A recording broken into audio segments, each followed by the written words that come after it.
Metode valuasi itu adalah seni. Baik lagi, Bapak Ibu. Yes. Kita akan menggunakan banyak banget metode. Tapi kalau kebanyakan metode terlalu yang canggih-canggih, untung enggak pusing iya tadi kan.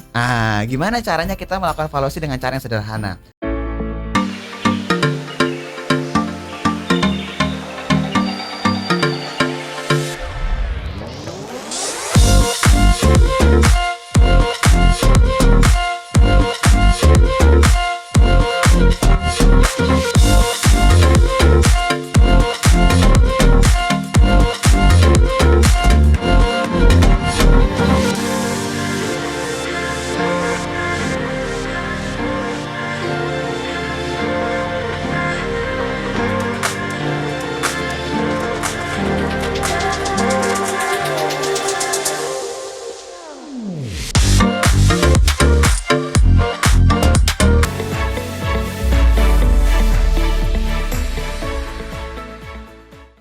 Untuk emiten yang mau kita bahas saat ini, karena kita nggak tahu ya kira-kira mau bahas apa ya, jadi ya kita kepikirannya salah satu emiten itu adalah Bank Tabungan Pensiun Nasional Syariah atau BTPS lah. Karena Syariah ini lagi viral ya. Iya, karena kemarin ada merger BRIS ya. Ini kira-kira lihat saham ini seperti apa nih? Syariah yang lain seperti apa sih? Kalau Bapak Ibu ngerasa, oh iya ya, kapan ya emiten saya dibedah? Request aja. Ya. Nanti akan kita bedah secara dalam dan kita akan coba lihat valuasinya gimana. Valuasi itu apa sih Pak Fat? Valuasi seperti gini. Gue harus bilang bahwa valuasi itu adalah seni sebenarnya. Wah. Ya, jadi ibaratnya seni itu adalah lu deh misalnya, lu lihat lukisan. Lu bisa ditawarin, "Drik, lu mau nggak nih beli taruh di yang di luar studio itu ada lukisan lah." Gue bilang, "Drik, ini gue jual nih lukisan sama lu, harga 100 juta. Lu mau beli apa nggak?" Lu kan bilang gini, 100 juta mahal banget sih. Emang tuh lukisan apa? Kenapa? Karena lu nggak mengerti unsur seninya. Jadi lu nggak tahu murah atau mahalnya. Padahal ternyata 200 juta. Iya, tapi kalau lu nawarin ke kolektor seni kayak Gilbert gitu misalnya, dia ngeliat lukisan itu, wah Pak, jangankan 100 juta, 150 juta pun saya beli. Karena saya tahu di pasar itu lukisan itu kalau dijual bisa sampai 500 juta. Nah, itulah seni. Benar. Jadi kalau lu mau melihat lukisan ini bagus apa enggak, lu harus ngerti dong ini lukisan apa. Ya. Sama di saham pun juga sama. Sebelum lu melakukan valuasi, sebelum Bapak Ibu melakukan valuasi, harus ngerti dulu dong ini perusahaan apa, supaya tahu ini murah atau mahal. Oke, mungkin langsung ke Gilbert aja, bisa besarin dong Bet F5. Kayaknya nggak bisa biasa pindah. Jadi setiap lu Nggak bisa. Jadi lu bisa sambil jelasin nanti. Dibesarin nggak bisa? Nggak bisa. Tapi di sini muncul kan di layar kan? Muncul. Iya. Ya tapi kalau dibesarin nggak Nanti bisa. lo atur lah gimana caranya. Kalau dibesarin nggak bisa? Lihat ya gue tes yang ini gue besarin nggak bisa pindah-pindah. Iya, pindah. Oke. Settingannya. Oke, Bert, silakan dimulai dulu. BTPS. Atau mungkin itu agak dibesarin dikit Bet, yang persenan di bawah, kanan bawah. Yes. Ya, lebih gedean. Jadi lu bisa ngejelasin ininya apa perusahaannya. Ya. Oke, jadi biar Gilbert ceritain dulu BTPS itu apa? Boleh, nggak usah serius-serius banget, Bet. Enggak, serius. Iya. Ini bukan dual opini ya. Jadi kita berteman hari ini. Iya. Jadi kita berteman. Dia akan jelasin. Nggak ada baku hantam ya? Tidak ada baku hantam. Mohon maaf Oke. Bapak Ibu, tidak ada baku hantam hari ini. Jadi dia akan ngejelasin sisi baik dan sisi buruknya seperti apa. Silakan, Bert. Oke, mungkin kita mulai dari model bisnis perbankan itu dulu ya Pak. Boleh. Mungkin Bapak Ibu ini masih bingung nih kira-kira cara kerja perbankan itu seperti apa sih? Sebenarnya model bisnis perbankan ini sebenarnya sangat unik. Kenapa? Karena dia itu sebagai lembaga intermediasi atau lembaga tengahnya dari dia. Jadi dia mengumpulkan uang dari masyarakat dan memberikan bunga kepada masyarakat itu, dan uang itu disalurkan kepada masyarakat yang membutuhkan uang, kemudian menerima imbal hasil dari masyarakat yang meminjam uang itu. Nah, makanya selisih dari apa yang dibayarkan masyarakat kepada deposannya itu akan dikurangi dengan selisih yang apa yang diterima oleh bank dari krediturnya. Itulah yang Bisnis perbankan. Margin keuntungan dari bank. Oke. Selisih antara kreditur Itu bank dengan umum. Enggak, itu secara bisnis umum. perbankan. Jadi orang gampang gini, Rick. Misalnya lu Ya. sebagai bank nih, lu sebagai deposan lah ibaratnya. Lu mau nabung kan, Rick kan? Lu nabung atau lu naruh deposito, pasti lu mengharapkan yang namanya Imbal hasil. bunga dong. Yes. Nah, gue bisa ngasih bunga ke lu, kan gue juga harus muterin dong uang lu. Nah, kebetulan Gilbert lagi bangun gedung. Ya. Dia perlu pendanaan. Gue Iya. lihat secara proyek, oh ini bisa nih di dana ini, dia bisa lah bayar bunganya, bisa balikin juga nanti pokoknya. Oke, lu kasih ke gue ya. Oke, gue kasih ke lu ya, Hendrik ya. Ya. Bunga deposito kita sekarang 5%. Oke, lu nggak masalah.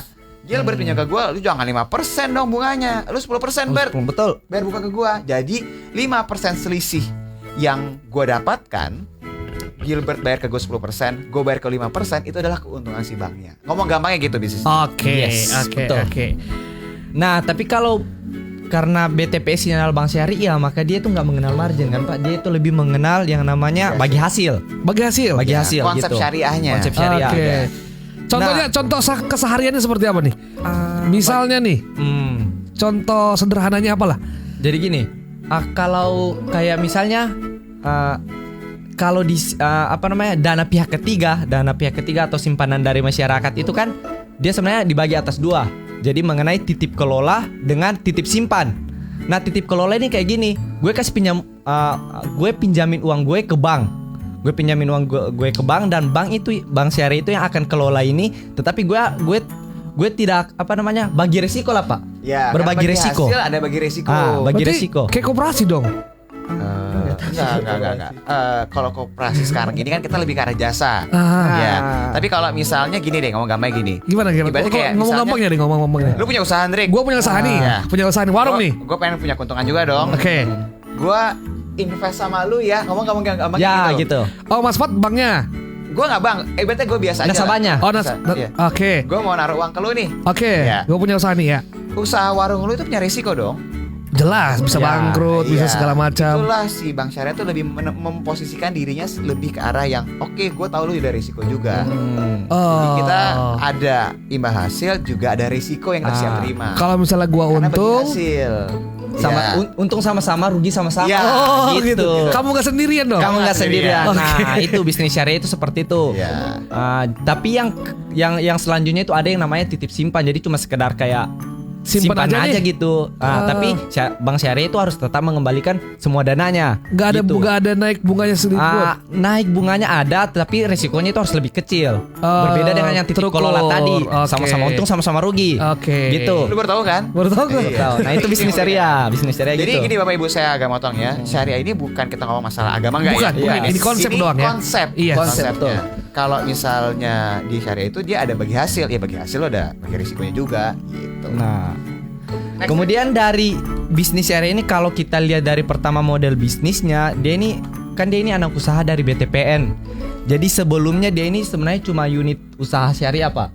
Awal mulanya dia ini cuma unit usaha syariah karena BTPN ini ingin menjadikan dia ini sebagai bank syariah, maka BTPN itu mengakuisisi yang namanya Bank Sahabat Purba. Nah, Bank Sahabat Purba ini kemudian yang digabungkan, dikonversi dengan unit syariah ini, kemudian dibentuklah yang namanya BTPS. Oh. Nah, itu asal mula lahirnya, sejarahnya. Oke. Kemudian dia ini barusan listing 2018. Nah, kalau ini kita lihat sebenarnya kalau dari pertemuan dia ini masuk di fast growth yang Peter Lynch itu. Kategori Peter Lynch dia fast growth. Fast Kenapa growth. lo bisa bilang dia kategorinya langsung di Peter Lynch yang dia pertumbuhan cepat? Kenapa, Ber? Itu nanti kita jelaskan. Oke. Oh, oke. Kita jelaskan di next slide-nya. Dia kenapa ngasih Nggak sedikit sih. Iya. Lu bocorin tapi lu gak mau bahas. Emang harus seperti kaya emang. Kan Memang harus baku hantam juga ujung-ujungnya ini. Harus bocoran, semua orang kan suka bocoran di depan. kan? Oke. Kemudian kalau kita lihat yang di slide ini, pertama dia ini udah melayani 5 juta nasabah. Oke. Yang terdiri dari 3,75 juta nasabah aktif. Kalau kita target berapa? 1 juta. 1 juta gitu. Wah, asik. Oke, dengan 212.000 komoditas. Nah, ini Komunitas. komunitas. mirip-mirip dengan kita sih sebenarnya ini. 12.000 komunitas. Nanti lo akan dengar ceritanya kenapa 212.000 komunitas. menarik. Oke, terus. Di 2.600 kecamatan, dan dia juga ini punya 25 kantor cabang. Tapi yang uniknya dari sini memang karena dia ini bisnisnya pembiayaannya ini lebih ke ultramikro atau pembiayaan kepada prasejahtera, masyarakat prasejahtera. Jadi kan gini, ada masyarakat yang kalau dia pinjam uang ke bank itu nggak mau kasih. Kenapa? Karena kalau dilihat dari potensi untuk risiko gagal bayarnya besar, gitu ya. Itulah kita bilang prasejahtera. Oke. Nah, tapi BTPS syariah ini berani untuk masuk ke segmen itu, yang mana hanya dia satu-satunya bank yang masuk ke segmen prasejahtera itu. Oh. Gitu. Sorry, Bert. Ultramikro tuh berapa pinjamannya? Pinjamannya ultramikro itu sekitar di bawah 10 juta, Pak. Kecil dia. Oh, 2 juta itu maksimal. udah 2 juta itu udah masuk ultra mikro. Sedangkan kalau mikro itu pinjamannya itu di atas sekitar 10 jutaan ke atas kalau saya nggak salah gitu. Tergantung dari banknya lah. Tapi kalau ultra mikro ini lebih kecil dari mikro. Jadi pinjamannya itu sangat kecil. Oke. Ya sekitar 2 juta ya mikro Iya. itu ya. 2 juta ya. Yes. Oke. Nah, kemudian yang jadi unik dari bisnis BTP Syariah ini, selain karena dia sasarnya itu adalah ultra mikro, jadi kan resikonya itu kan besar kan? Resiko untuk gagalnya besar. Bagaimana mereka meminimalisir resiko? Jadi mereka staf mereka ada yang dinamakan sebagai bankir pemberdaya. Ya. Jadi staf mereka itulah setiap satu orang itu akan menghandle itu satu kelompok nasabah. Oke. Satu kelompok grup. Jadi nasabahnya ini dibentuk dalam satu grup yang dipilih oleh mereka sendiri, kemudian itu akan ditemani oleh satu bankir pemberdaya itu, satu stafnya. Makanya tidak heran ketika kita melihat BTP Syariah ini kantornya sedikit tapi stafnya banyak. Banyak Karena saham gitu. dong. Sabar dulu, Rick. Ini udah jelasin dulu. Kok mirip? Sebenarnya dong kenapa gua minta BTPS awal-awal kan? Kok mirip? Kok mirip? Jadi pihak orang ini kita sebut kayak koordinator lah. Koordinator. Iya, Sahabat balik saham dong. kayak mitra koordinator. Iya, sahabat Makanya balik saham. Biar dia lanjutin. Mirip-mirip. Jangan Itu dia. lanjutin, jangan potong-potong. Ini nggak salah, Bet. Jangan-jangan ini kinerja komunitas balik saham ini. Bukan BTPS. Oke, next word. Jadi dia yang akan monitoring si komunitas itu Si ya. komunitasnya itu Ya. begitu. Sehingga gagal bayarnya, risiko kayak gagal bayarnya itu semakin turun. Kecil, Nah, minim betul lah. sekali. Oke. Begitu. Itu secara bisnisnya, secara sejarah dan bisnisnya. Bisnis uniknya lah. Oke. Kemudian kita masuk ke ini, slide kedua, yaitu pertumbuhan pembiayaan atau DPK.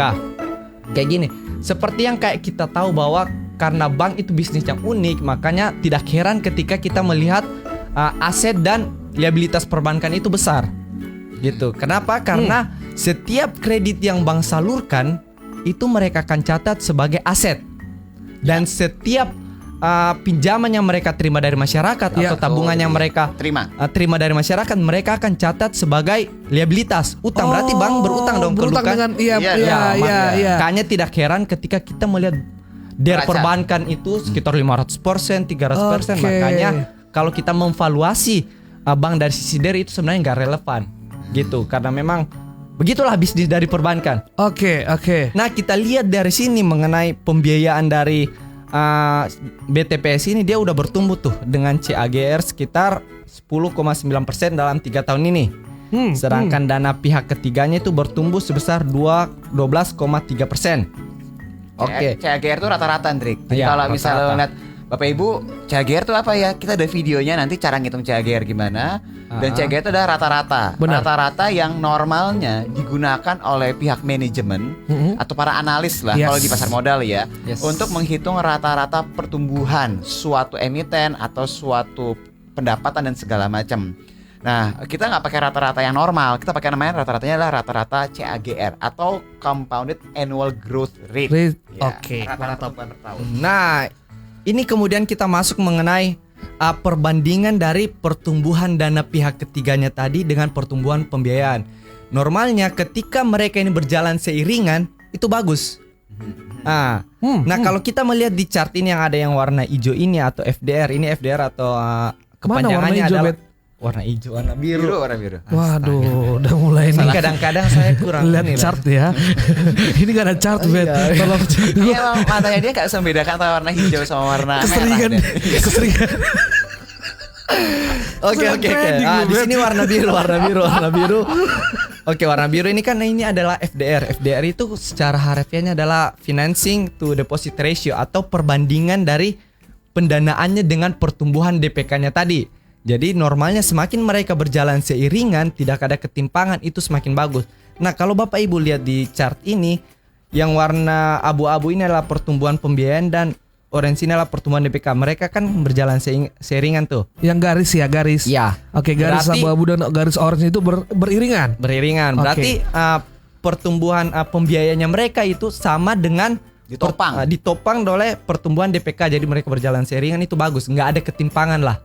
Lo tau nggak kenapa bagus, Trik? Kenapa? Karena ketika lo menyalurkan kredit, signifikan pertumbuhannya, tapi dana pihak ketiganya itu kecil pertumbuhannya, berarti kan lo harus nyari alternatif pendanaan. lain-lain. pendanaan, Oke. betul. Ketika lo alternatif pendanaan, misalnya nih, gua bank nih, Oke. gua mau nyalon kredit ke Gilbert, lu naruh uang di gua ternyata cuma 100 miliar, kan lu sultan dong Iya kan dong. ya. Gilbert butuh pendanaannya 150 miliar. Oke, kurang dong 50. gua kan Bapaknya. Iya. Sedangkan gua bilang sama lo kan, Pak, Bapak kan sultan. Yes. Saya kasih deh rate-nya atau bunga depositonya 5% aja ya. Iya. Karena gua kurang, Oke. gua nyari lagi dong ke tempat lain kan. Iya. Ternyata gua harus nyebutin obligasi yang kuponnya 8%. Lebih mahal nggak? Lebih mahal dong. Iya, akhirnya margin gue berkurang. Jadi ketika dia pertumbuhan DPK atau dana pihak ketiga yang naruh deposito, Yes. ya kan, yang nabung, itu beriringan pertumbuhannya dengan yang dikasih kredit, itu berarti sumber pendanaan dia murni dari DPK-nya itu Iya. sendiri. Pihak ketiga. berarti marginnya bisa kejaga. Oh, Begitu. Oke. Seru ya? Seru. Bagus ya. Pintar dia menjaga ya. Ini bukan pom-pom ya, maksudnya kita kan Bukan bukan pom-pom. bedah. Kita kan bedah bisnis. Bedah bisnis. Bedah bisnis. Bedah bisnis. Bedah bisnis nanti di Semarang. Nah, mungkin kayak mungkin kalau kita biasa lihat berita mengenai penyaluran kredit rendah, itu akan berpengaruh di sini. Itu akan Kredit mulai rendah? timpang. Akan timpang mengenai ininya, garisnya Garisnya. mereka berdua ini. Kan timpang kalau penyaluran kredit itu rendah. Begitupun kalau penyaluran kredit seperti yang Pak Fat bilang tadi terlalu besar, mereka juga akan timpang. Gitu. Macet juga. Gini, Apotek. ini lebih ngasih lihat kalau misalnya yang lebih tinggi pertumbuhannya si kreditnya, berarti ada potensi lu harus nyari alternatif Pendanaan lain. Oke. Alhasil bisa ngurangin marginnya si bank. Yes. Kalau yang timpang ternyata dana pihak ketiganya Yang lebih banyak, tinggi, ya. ini berarti pertanyaannya kenapa nggak berani nyalurin kredit? Yes, betul sekali. Jadi dari program ini sebenarnya Bapak Ibu akan lihat, oh iya ya, ternyata ngeliat emiten tuh nggak hanya DER, ROE sama margin doang, sama PER, tapi banyak sudut pandang yang sebenarnya mudah dipahami, cuma selama ini tuh penggunaan bahasanya tuh bahasa langit. Masalah Kita jadi juga lama. Sebenarnya ini bahasa sehari-hari sih intinya. Oke, next Mer. Nah, di sini kemudian ada 3, kita melihat mengenai perbandingan dari beberapa rasio lah dari BTPS dengan bank konvensional dan bank umum syariah. BUS itu bank umum syariah, bukan yang Kopaja. Bank umum Ini syariah. lucu ya. Bus. Nah, kalau kita lihat CAR ini mudahnya itu sebagai modal. Car. Oke. Modal. Jadi semakin tinggi modal yang dimiliki oleh bank itu berarti semakin bagus. Sehingga kenapa? Sehingga ketika tiba-tiba ada rush money, Rush money itu apa? tarik uang secara Masal. seperti yang kejadian 98, ini mereka ini harus sedia. Oh, ready nih dananya. Harus ready. Berarti mereka ini sebenarnya siap. Dananya, modalnya ini ada. Soalnya dia dananya 42%. Carnya dan ini lebih tinggi daripada bank konvensional. Oh, Yang bank iya? konvensional itu bank BRI, BCA BMRI. dan sebagainya. Rata-rata ya, rata bank konvensional. Rata-rata. Karena bank konvensional Oke. beda-beda kan. Betul. Dan juga lebih tinggi dengan BUS. Bank umum syariah. Ya, bukan Kopaja. Kemudian NPF-nya. NPF ini lebih ke non performing loan, kredit macet lah. Oke. Nah, kita lihat kalau kredit macetnya itu semakin kecil, berarti dia itu bagus dong. Kan? Iya dong, nggak Bagus. banyak yang macet. Nggak banyak yang macet, Oke, itu nggak bagus banyak dong. utang dong. Yes. Oke. Nah, kita lihat di sini kredit macet dari BTPS itu sekitar 1,8% dan Daripada? total kreditnya itu lebih rendah dibandingkan dengan rata-rata kredit macet di bank konvensional dengan BUS. Wow. Oke. Dari sini sebenarnya gimana ya? Bukan pom-pom lagi Bapak Ibu, tapi yang luar biasanya dari BTPS ini loh. Karena dia itu menyasar segmen prasejahtera, tapi bisa kredit macetnya kredit macet rendah. lancar loh. Ya itu, makanya itu yang luar biasanya dari BTPS. Itu ada ini. benang merah sama si komunitas tadi. Nah, ada Nanti gue jelasin, nanti kita jelasin. Oke. Ya main-main sama komunitas makanya.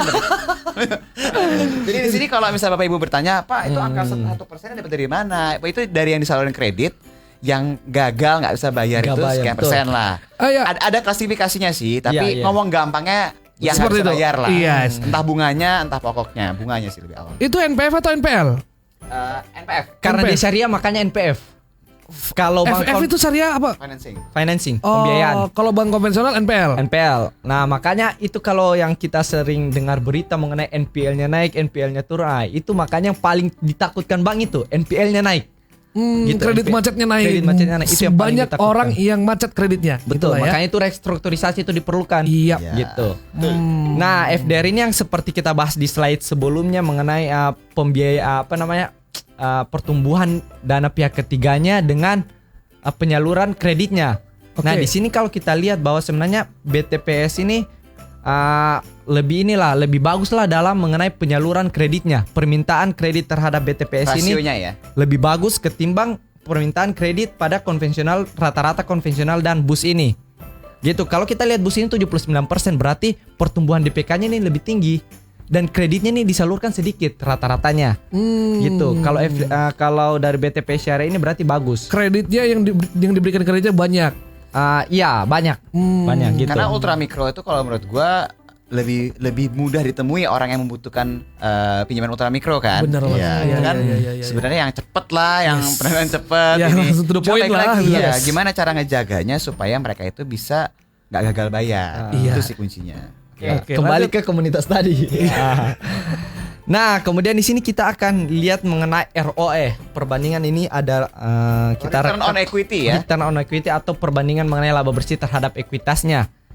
Oke. Jadi semakin tinggi, simpelnya semakin tinggi ROE suatu bank berarti bank ini semakin cuan lah istilahnya.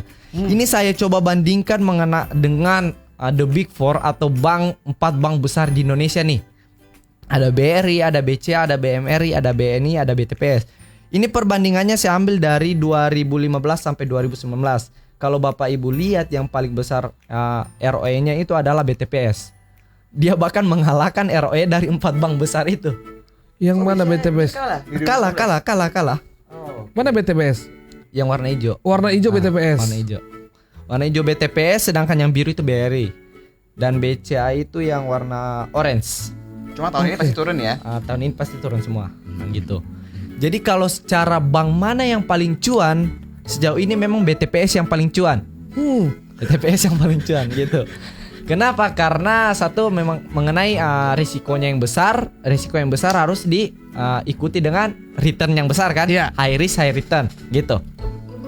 Nah, itu tadi yang kita bahas mengenai keunggulan dari BTPS ini. Iya. Tapi kan di setiap keunggulan ada yang namanya kelemahan kan? Nah, biar fair sekarang dong. kita Biar fair bahas dong. mengenai BTPS. Dan yang pertama mengenai kelemahan dari BTPS ini kita melihat dari casa dan deposito. Simpelnya kayak gini. Tabungan dari masyarakat itu kan dibedakan atas dua mengenai deposito dan tabungan dan giro. Iya. Oke.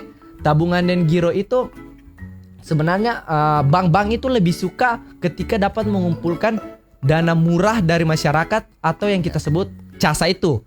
Casa itu terdiri dari tabungan dan giro. Kenapa? Karena ketika orang menabung di bank, Bunganya lebih kecil. Bunganya lebih kecil. Iya. Bunga bank berapa? Sekitar 0, sekian persen kan? Iya. Jadi beban bunganya bank kecil. Itu yang bank cari sebenarnya.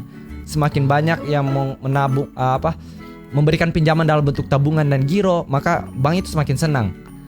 Kalau Oke. deposito itu yang cenderung bank agak hindari. Kenapa? Karena bunganya berapa? 5% kan? Iya. Untuk deposito 5%. Kalau disuruh milih gitu ya, pasti kan gue pengennya lu nabung uang gede, ya nabung aja lah Pak, nggak usah deposito. Tapi kan normalnya nggak mungkin begitu Ya, kan. betul. Lu pasti uang lu makin gede, lu pasti pengen bunga lebih gede. Harusnya. Atau imbal hasil lebih gede kan. Iya, Tapi maunya. dari sisi perbankan normalnya ya kalau bisa lebih kecil, maka kenapa enggak? Kenapa enggak? Supaya keuntungan saya lebih besar. Yes. Gitu. Ya.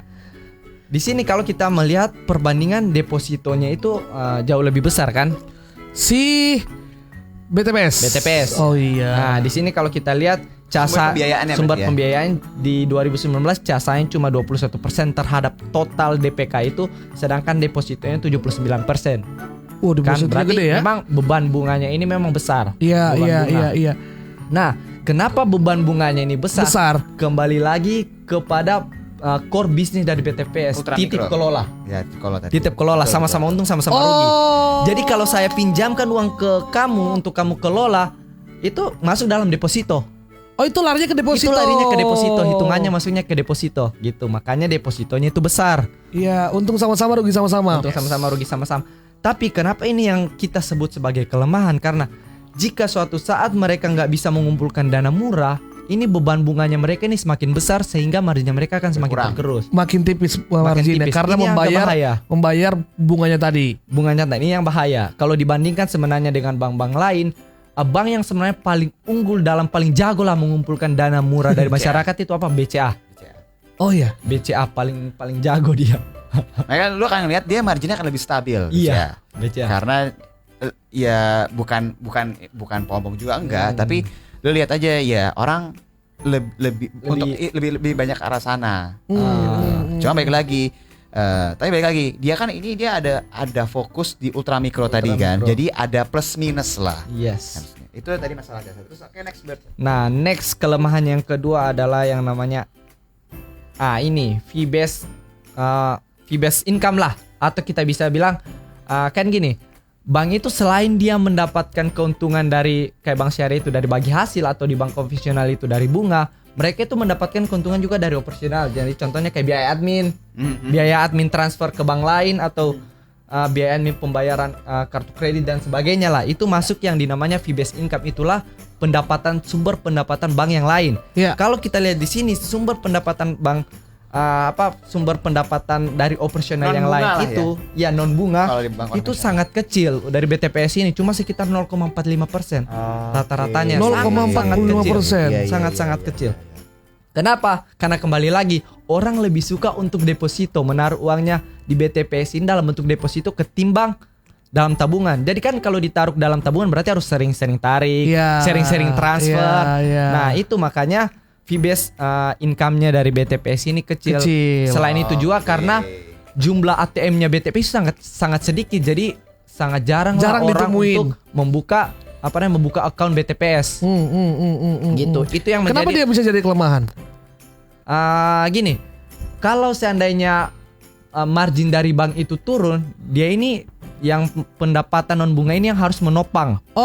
Gitu. Jadi kalau misalnya margin turun sedangkan fee based income juga ini kecil, jadi nggak ada yang nopang. Harusnya itu bisa jadi pendanaan lain lah. Ya, pendanaan lain begitu. Makanya itulah kita lihat kalau keuntungan dari transformasi dari bank-bank ke bank digital nanti, itu yang sebenarnya akan meningkatkan fee based income dari setiap bank itu. Oke. Gitu dia. Jadi sebenarnya fee based income itu juga gue nambahin ya. Fee based income kan misalnya lu ada namanya transaksi luar negeri.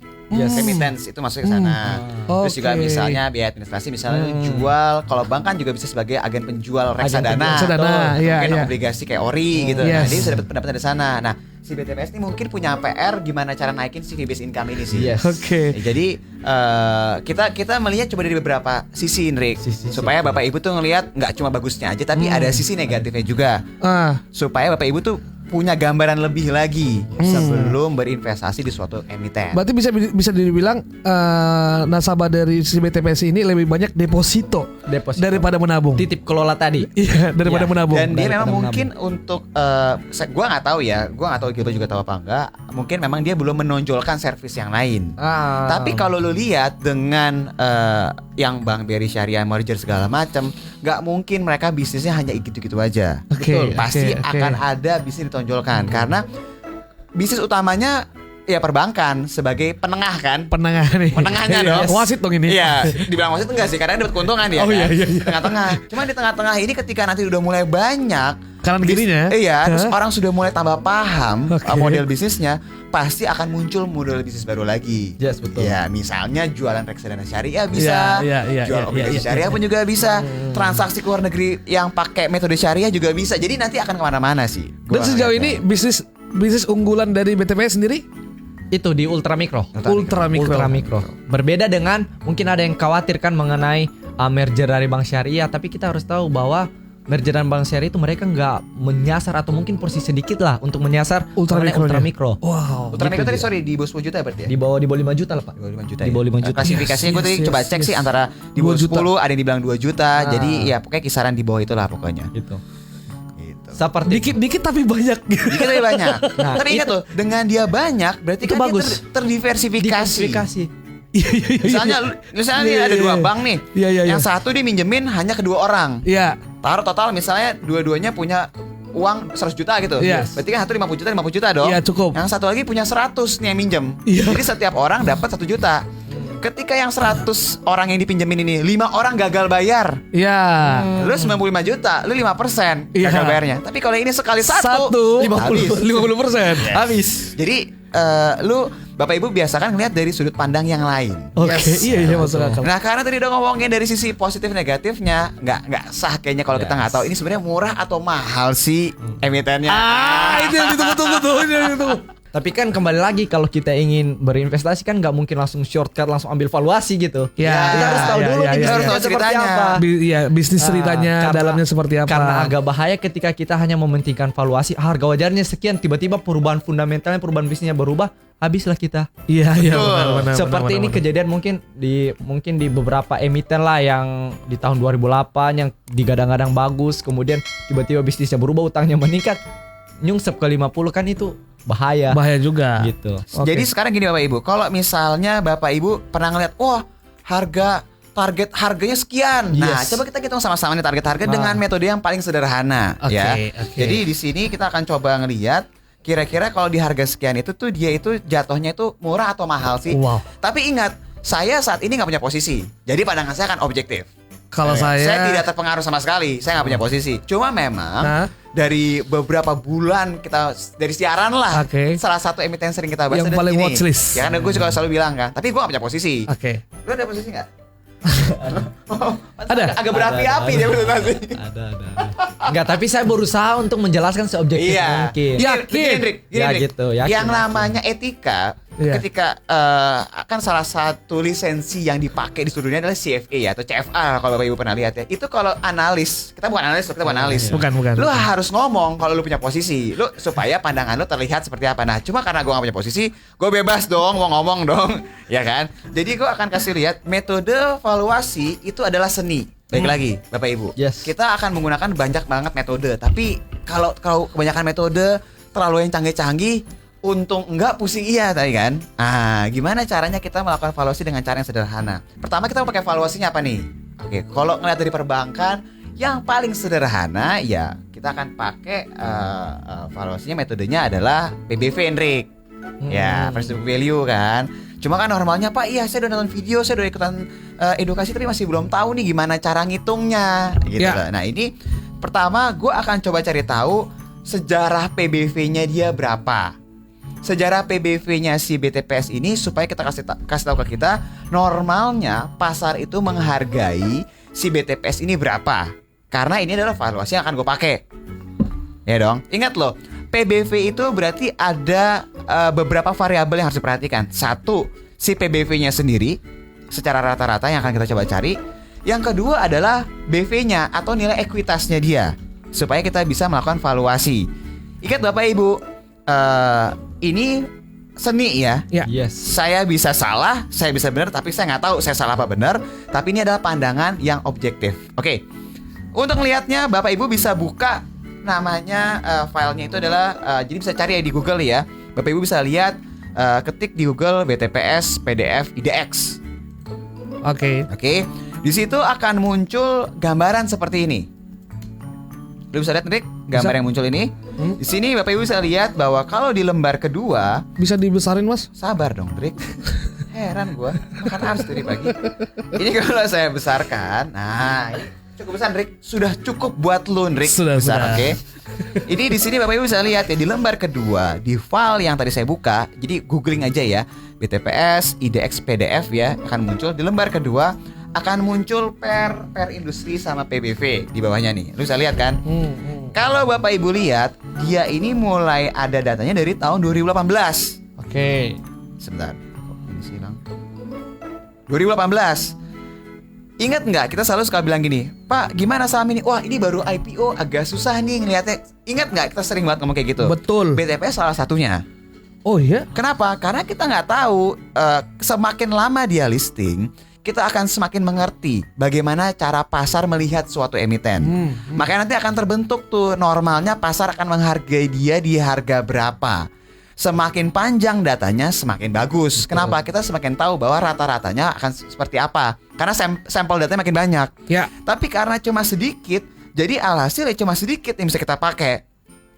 Nah, kalau lu lihat di sini rata-rata PBV-nya si BTPS itu sekitar 3,7 sampai 3,79. Ini pun di 2019, datanya data tahun 2019 Januari lagi. Oke. Jadi kan benar-benar mepet banget kan. Nah, kalau ngelihat data seperti ini, balik lagi, ini kan seni, Pak.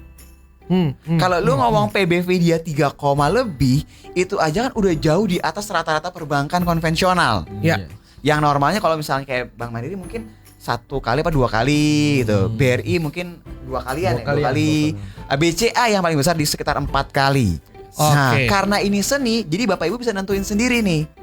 Kira-kira mau seperti apa valuasinya. Jadi saya akan masukkan dulu nih di Excel saya. PBV. Oke, ekuitas atau book value-nya dia ya.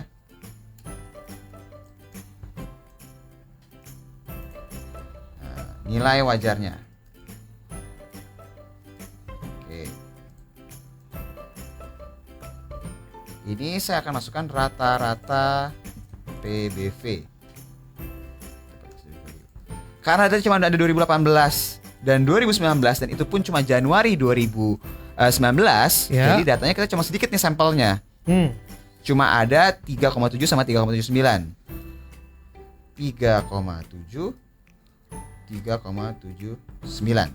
Oke. Jadi kalau saya rata-rata, ini rata-rata ya. Rata-ratanya 3,7 kali. Dapat dari Dengan 2 tahun aja. Yang Oke. menurut gua sebenarnya sampelnya terlalu pendek sih. Gitu ya. Jadi nanti gua akan kasih tahu, kita akan bahas ya gimana cara lebih enaknya. Oke. Berapa nilai ekuitasnya dia? Kalau seandainya lu mau tahu nilai ekuitasnya dia di tahun ini, berarti lu lihat laporan keuangan terakhir dong. Ya. Di kuartal 2 2020 ini iya. supaya gambaran lebih jelas ya. Jadi kalau misalnya kita lihat nih,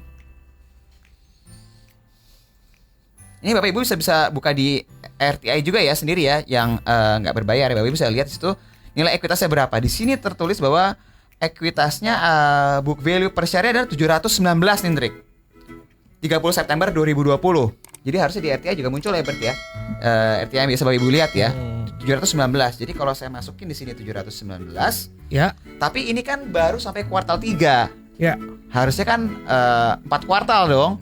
Ya dong. Jadi harusnya akan ada tambahan lagi lah.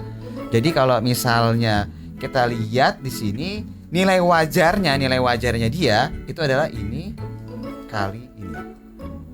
2.692. Tapi ini berdasarkan kuartal 3. Kuartal 3. 2020. Harganya sekarang berapa? 3.000 berapa? 3.800 ya? 3840. 3840. Oke. Sebentar. Berarti selisihnya dia potensi naik atau turunnya adalah angka yang ini dibagi ini kurang 1. Ini kita rekamkan ya. Jadi nanti bisa di-share ya. Bapak bisa ngitung sendiri ya. Yes. Jadi kalau ngelihat pakai asumsi yang saya buat, harusnya ada malah potensinya turun nih di harga sekarang. Berarti inilah yang kita sebut namanya harga kemahalan. Loh Pak, Bapak kan pakainya masih kuartal 3, pakai kuartal 4. Loh kan belum terjadi Pak, Bapak Ibu. Saya nggak tahu. Inilah fungsinya seni di sini.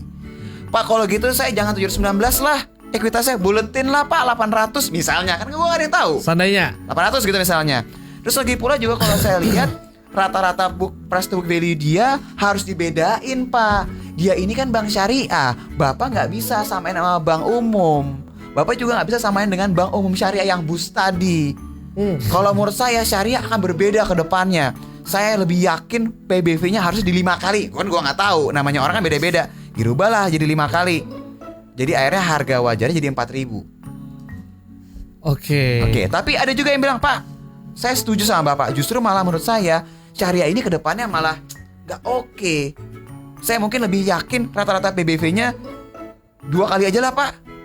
Jadi harga 1.600. Inilah harga wajar sebenarnya. Iya. Setiap orang punya sudut pandangnya masing-masing. Betul. Tidak ada yang salah, tidak ada yang benar. Betul. Tapi ketika Anda sudah mengerti bisnisnya, Anda mencoba menghitung sendiri, Anda perhatikan angka yang di bawah ini nih, yang potensi naik turunnya ini yang saya itemin, ya, saya kuningin nih, supaya Anda lihat nih, oh ketahuan harganya sekarang itu murah atau mahal.